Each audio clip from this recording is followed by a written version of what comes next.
My brother stole my inheritance while I worked overtime, so I took his job and left him begging for everything he tried to steal. I'm a 28-year-old guy, and for most of my life, I genuinely believed my older brother, Nathan, would always have my back. It wasn't just some naive childhood fantasy, it was something I clung to through every rough patch, every late-night shift, every family crisis we limped through. Growing up, Nathan was the one everyone adored. He had this effortless charm, the kind that filled a room before he even said a word. Meanwhile, I was the quiet one, the dependable one, the kid teachers described as responsible, while my parents called me steady enough not to worry about. Nathan was anything but steady, but my parents treated him like he hung the moon. I still remember my mom saying, "Your brother just needs more patience, sweetheart," whenever he blew through another job, and my dad adding, "He's special, you know. He just thinks differently." Meanwhile, I'd ace an exam or work overtime, and the response was always a lukewarm, "That's good. Keep it up." I told myself it didn't matter, that family love wasn't measured in praise, but deep down, I always wondered why trying my hardest felt like it barely kept me visible. When our parents got sick, I didn't hesitate. I picked up an extra job, then another, thinking Nathan was doing the same in his own way. He always said things like, "Don't stress, bro, I'll handle what I can," and I chose to believe him because believing anything else felt like betrayal. I worked until my bones ached, balancing spreadsheets during lunch breaks and scrubbing industrial floors at night, thinking we were sharing the weight. But every time money or paperwork came up, Nathan shifted, eyes darting, voice tightening, suddenly, too busy, or, in a rush. I'd ask a simple question about bills or legal documents, and he'd snap back with, "Why are you grilling me? Don't you trust me?" I brushed it off. I told myself he was grieving differently. I had no idea that those small moments of uneasiness were the first cracks in everything I thought I knew, and those cracks were about to split wide open. When our parents finally passed, it felt like the world split open beneath me. I wasn't ready for the silence in their house, the stillness in rooms that once held so much warmth. But I told myself at least Nathan and I would handle things together. I assumed, stupidly, maybe, that the inheritance would be divided evenly, or at the very least discussed like adults who just lost the same two people. Nathan hugged me tight during the funeral, whispering, "We'll handle everything later, okay? Just breathe." His voice sounded gentle, but something about the way he pulled back, avoiding my eyes, left a strange chill in my stomach. Over the next week, any time I brought up logistics, bills, estate documents, the lawyer, Nathan brushed me off like I was being dramatic. "Dude, stop. You're overwhelmed. We don't need to rush," he kept saying. "Focus on work, and grief. I'll help when it matters." His tone always carried this weird finality, like the topic was closed the second he opened his mouth. Then one afternoon, a family friend, someone close to my parents, casually mentioned, "So Nathan already met with the lawyer, right? You two must have so much on your plate." My heart dropped. I hadn't heard a single word about that meeting. I felt my chest tighten as I asked her to repeat herself, hoping I misheard. But she nodded, oblivious to the panic crawling up my spine. I confronted Nathan that night. "Why didn't you tell me you talked to the lawyer?" I asked. His whole face twitched, just for a second. Then he smirked lightly and said, "Relax. I was just getting information. I didn't want to dump more stress on you." But he couldn't hold the eye contact, not for more than a heartbeat. He kept fidgeting, rubbing his wrist, tapping his foot. That was the moment the first real red flag slammed into me. Still, loyalty is. The weeks after the funeral were a blur of exhaustion. I was taking every extra shift I could find, early mornings, late nights, back-to-back doubles, anything to cover the funeral costs that kept piling up like some cruel reminder of everything I'd just lost. I kept telling myself it was temporary, that Nathan was handling the legal side like he promised. Every time I apologized for being unavailable, he'd chuckle and slap my shoulder, "Don't worry, bro. I got this. But there was something off about the way he said it. Too cheerful. Too rehearsed. Like someone trying to hide a grin in a room full of mourners. Whenever I managed to swing by our parents' house, I started noticing things were missing. First, it was the collection of old photo albums my mom kept in the living room. Then Dad's antique tools, the ones he swore he'd pass down to me someday. Each time, Nathan had an explanation ready before I even finished asking. Donating clutter. Mom wouldn't want junk lying around. Dude, I'm helping. But the way he said it, rushed, dismissive, eyes darting, made I finally reached a point where the uneasiness burned louder than my exhaustion. One morning, after finishing a brutal overnight shift, I drove straight to the lawyer's office.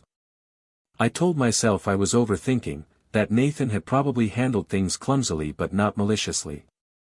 I expected routine updates, a timeline, a document or two to sign, maybe a breakdown of the estate. Instead, the lawyer greeted me with this tight, uncomfortable smile that immediately made my skin prickle. Glad you came, he said, motioning for me to sit. Your brother already finalized the transfer, but there are still a few formalities. I froze. Finalized what transfer? He blinked, confused. The inheritance. Nathan has already claimed the estate on behalf of both of you. My heart slammed against my ribs. On behalf of, what? I haven't signed anything. The lawyer tilted his head gently, almost pitying, and slid. I walked into the lawyer's office the next morning with shaking hands and a stomach twisted so tight it hurt to breathe. Nathan was already there, leaning back in his chair like he owned the place, scrolling through his phone with this bored, almost amused expression. The lawyer cleared his throat and said, I think it would be best if we discussed this together, but Nathan didn't even look up until I slammed the forged documents on the table. What is this? I demanded, my voice breaking. You stole everything. You forged my signature. Nathan finally lifted his eyes, eyebrows arched like I was the inconvenience here. Relax, he said with a fake laugh. You never cared about the money anyway. I was doing you a favor. A favor? I repeated, staring at him like I didn't recognize the person in front of me. Yeah, he continued, shrugging. You're drowning in work, you're exhausted, you can barely manage your own bills. What were you going to do with a house? Rock bottom doesn't hit you all at once, it grinds you down piece by piece until you wake up one day and realize you don't even recognize your own life anymore. Without the inheritance, without the house, without the safety net I thought my parents left behind, everything started falling apart faster than I could catch it. My overtime hours dried up as my company cut shifts, and suddenly I was juggling bills I used to manage with ease. I remember staring at my bank balance one night, the screen glowing in the dark like a punch to the face, realizing I couldn't afford to stay in my parents' home any longer. So I packed what was left of my things, what Nathan hadn't, decluttered, and moved into a tiny, run-down apartment that smelled like mold and old cigarettes. Nathan didn't just disappear, he blocked me on everything. Phone. Social media. Email. But I still saw him through mutual connections, him popping champagne, showing off his house, posting captions like, hard work pays off. Hard work. From him. The irony twisted my stomach until I wanted to scream. Worse, our extended family started whispering. Maybe he gave his share to help Nathan. He always was the generous one. Maybe he didn't want the responsibility. No one asked me. No one cared to. They just assumed Nathan's lies were the truth. The weight of that betrayal, the silence of people I once trusted, it cracked something in me. A few weeks after collapsing at work, when my life felt like nothing but bills, cheap instant noodles, and sleepless nights, I heard something that made my blood run hot. Nathan had just landed a high-paying corporate job, a position way above anything he'd ever earned, or honestly deserved. And of course, he didn't get there alone. A family friend, someone who knew how hard I'd been working and how much I'd lost, had recommended him. Nathan, the guy who forged my signature and stole everything, was now being praised as ambitious and promising. I tried to swallow the bitterness, but it scratched down my throat like broken glass. A few days later, that same family friend reached out to me, her voice gentle. "Listen. I heard you've been having a hard time. Nathan's company is hiring. They like people with integrity and resilience. You should apply." Integrity. Resilience. Words that felt like someone finally saw me for who I really was, not the ghost Nathan painted me to be. I applied without mentioning Nathan's name. No family ties. No references. Just my work ethic, my experience, and the grind I'd lived for years. The interview was intense, 3 managers, tough questions, real pressure, but for the first time in months, I felt like my voice mattered. At the end, the hiring manager smiled and said, "You've been carrying more weight than most people twice your age. We need people like you." 2 days later, I got the call, I got the job. But the twist hit the moment I walked into the building and picked up my access badge. My supervisor introduced me to the department I'd be joining. "Your direct manager will be Nathan," she said casually. "He doesn't know you're starting yet." I felt the world tilt, not with fear, but with a heavy, deliberate calm. The kind that comes right before a storm. Nathan had no idea I was here. No idea what I knew. No idea how closely I'd be watching. Walking into that office felt like stepping onto a stage Nathan didn't know we were both performing on. I kept my head down at first, working quietly, answering questions when asked, taking notes, volunteering for the tasks nobody else wanted. And without even trying, I started outperforming Nathan in every area: cleaner reports, clearer communication, stronger follow-through. It wasn't about revenge yet. It was about proving to myself that I still had value, that his betrayal didn't define my worth. But the more I excelled, the more Nathan's flaws sharpened under the fluorescent lights. It didn't take long for the team to start noticing. Missed deadlines. Half-finished presentations. Errors so basic they made interns frown.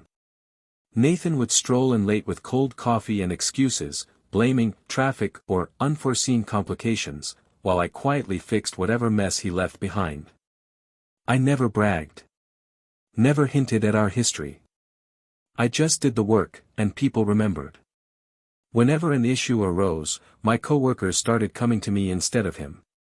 "Hey, can you look over this report? Nathan's version didn't make sense. Do you know how to format this spreadsheet? Nathan said he'd do it, but, there." The real unraveling began during a high-stakes project presentation, the kind that determined promotions, bonuses, reputations. Nathan had been assigned to lead it, and for weeks he bragged about owning the room and showing the board what real leadership looks like. But on the day of the presentation, he walked in with a half-finished deck, mismatched fonts, missing data, and slides that looked like they'd been thrown together in the back seat of his car on the drive over. I could feel the tension spreading through the conference room like heat. Right as he stuttered through the third slide, the director leaned toward me and whispered, "Do you have anything usable?" I nodded. I'd anticipated this, quietly rebuilding the entire project late at night after Nathan botched the first draft. "Would you be willing to present?" the director asked softly, already standing before I could answer. Nathan froze as they handed me the clicker. What are you doing?" he barked, voice cracking. "Let's allow him to give it a try," the director said. I stepped to the front, heart pounding but steady. The room shifted the moment I spoke, eyes lifting, pens poised, attention sharpening. I walked them through the strategy, data analysis, projections, and contingency planning. Every slide was clean. Precise. Cohesive. When I finished, the board actually applauded. Not politely, genuinely. Nathan practically lunged forward. Nathan's tantrum during the presentation didn't just embarrass him, it lit a fuse he couldn't smother. 2 days later, HR emailed both of us requesting clarification on project responsibilities. That was the polite version. What they were really doing was starting a full audit of Nathan's work history. And once they pulled that first thread, the rest of the fabric disintegrated in their hands. They found missed deadlines he'd blamed on system errors. They found achievements he'd claimed credit for that actually belonged to former coworkers. They found performance reviews he'd manipulated by forwarding tasks to interns and then presenting their work as his own. And then came the emails, the receipts. Nathan contacted me the night before HR announced their final decision. His name lit up my phone, a number that had been blocked everywhere else, but apparently he found a way around it. When I answered, all I heard at first were choked breaths, shaky sobs. Then his voice cracked through the line, "Please, please, I need your help. I'm about to lose everything. They're saying I lied, that I cheated, none of it's true. You have to fix this." Hearing him cry didn't satisfy me the way I thought it would. Instead, it just felt hollow. Like the last piece of something old finally breaking off. "I'm not fixing anything," I said quietly. "You did this to yourself." "No," he snapped back, desperation twisting into anger. "You turned them against me. You're jealous. You've always been jealous." That was when I stopped him cold. "I know about the forged inheritance documents, Nathan." Silence, heavy, suffocating, guilty. He tried to deny it. Then deflect. Then twist it into some narrative where he was protecting me again. But I wasn't the same brother he stole from months ago. I told him everything, that I had the notarized papers reviewed, that handwriting analysis flagged the signature as fraudulent, that the lawyer had already confirmed procedural violations. "Nathan," I said, voice steady, "you didn't just screw over your own brother. You committed a crime." With all the evidence I'd collected, the forged signature, the missing documents, the asset transfers, my lawyer reopened. When the case finally closed and the inheritance was restored to me, it felt surreal. Not victorious, not triumphant, just quiet. Like someone finally loosened a knot that had been choking me for months. I used the money exactly the way my parents would have wanted, to breathe again. I paid off the medical debts, the overdue bills, the credit cards I'd maxed out trying to survive. And for the first time in what felt like years, I checked my bank balance and didn't feel my stomach twist. A few months later, I bought a small, peaceful home on the outskirts of town, nothing flashy, nothing extravagant. Just a clean, sunlit place with creaking floors, a little garden, and enough silence for me to finally hear myself think. I remember standing in the empty living room after signing the papers, whispering, "Mom, Dad. I hope this is what you wanted for me." And for the first time since they passed, the grief didn't crush me, it settled beside me, warm and familiar.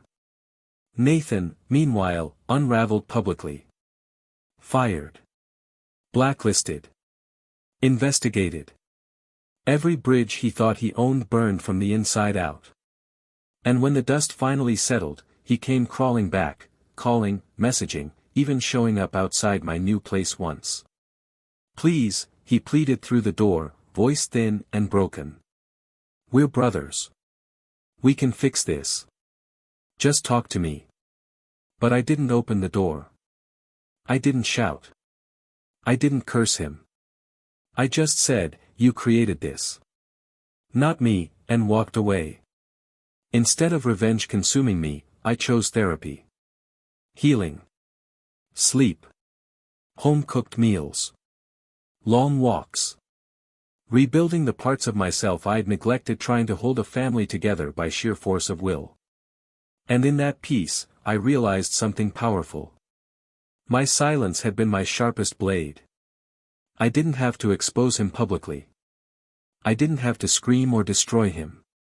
All I had to do was let the truth move the way truth always does, slow, steady, unstoppable. Sometimes justice isn't loud. It's patient. It's precise. And when it finally lands, it's devastatingly effective. When the court finally ruled in my favor and the inheritance was returned to me, it didn't feel like some dramatic victory. It felt quiet. Steady. Like finally exhaling after holding my breath for a year straight. I used the money the way my parents would have wanted, responsibly, intentionally, without the greed Nathan clung to like oxygen. The first thing I did was pay off every debt that had drowned me for months. Then I found a modest, peaceful home in a quiet neighborhood, the kind of place where mornings smell like clean air instead of cigarette smoke and anxiety. Walking through that house for the first time, hearing the floorboards creak under my steps, I thought of my mom's voice saying, "Make a life you're proud of." I think I finally did. Nathan, meanwhile, unraveled. After the company fired him, word spread fast. No one wanted to hire a man under investigation for fraud. Friends he used to brag to suddenly vanished. Family members who once praised him started distancing themselves, whispering words like selfish and irresponsible. And eventually, he came to me, not with arrogance this time, but with shaking hands and a broken expression. "I'm sorry," he whispered. "Can we start over?" I didn't yell.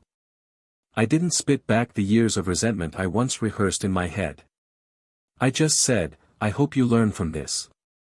But I'm done being the one you learn on." Because forgiveness and reconnection aren't the same. And I owed myself peace more than I owed him anything else. Therapy helped me see that healing isn't about erasing what happened, it's about choosing what comes next. I rebuilt my routines, my relationships, my sense of self. Slowly, the bitterness melted into something calmer, stronger. Looking back, I realized the most powerful part of my revenge wasn't exposing him or taking back what he stole. It was staying silent long enough for him to collapse under the weight of his own lies. Justice isn't always loud. Sometimes it's patient, precise, and devastatingly effective.